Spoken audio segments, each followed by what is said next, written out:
Okurugerwa abatura omugenzi abeera furukire hakyaro ekyo emyezi 3 ehingwire kandi ogu abire natura hakyaro Katwe omuri Matete Town Council mu district ya Sembabule.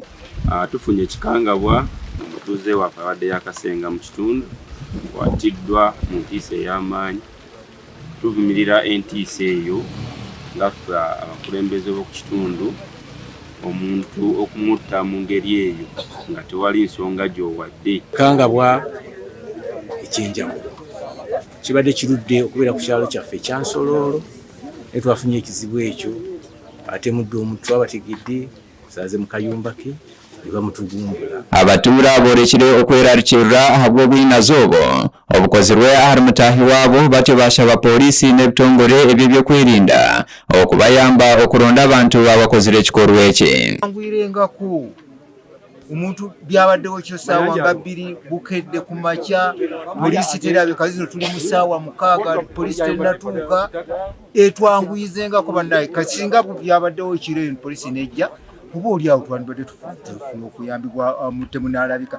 Obukulembeze bwange nibyo nisikoze eki esoose era abantu bonna abalubeeraliikirivu ekyo kibasuza alaba atalina musajja kibasuze musajja basuze ku miryango y'ettemu. Chairman w'ekyalo eki Maliki Ruchamuzi nagira ngu amakuru g'okufa kwa mutaahi waabo gabashanjire aha mukoro nabo nikwo kurasyaho okwija kwonka kibeehirisho kye aha mutwe bwanyuma y'okushanga omutuura mutaahi waabo atakiine gw'amagara kandi naguno gwaka tebarukumanya ensonga eyamwitisa.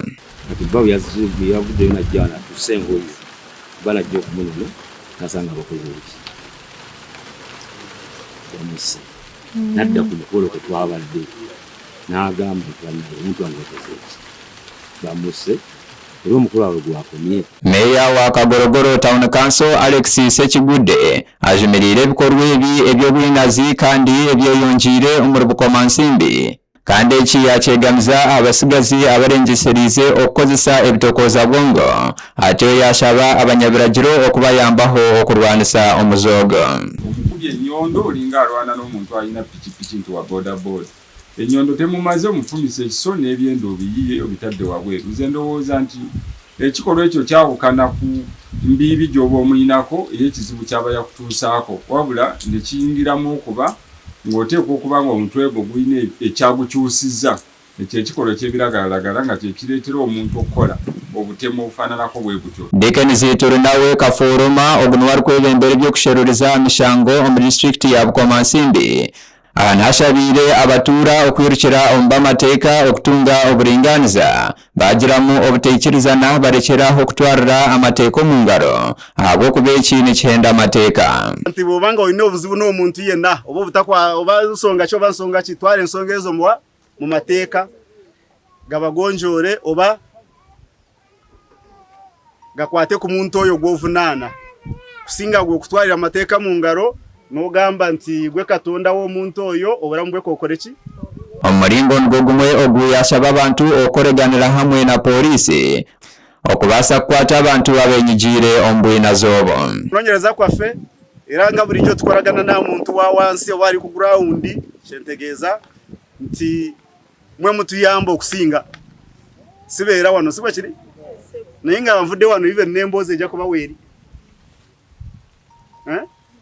ate gwendese emabega yinza obutagifuna yonna naye gwebeera amatu ga poliisi kubanga kiyamba ffenna.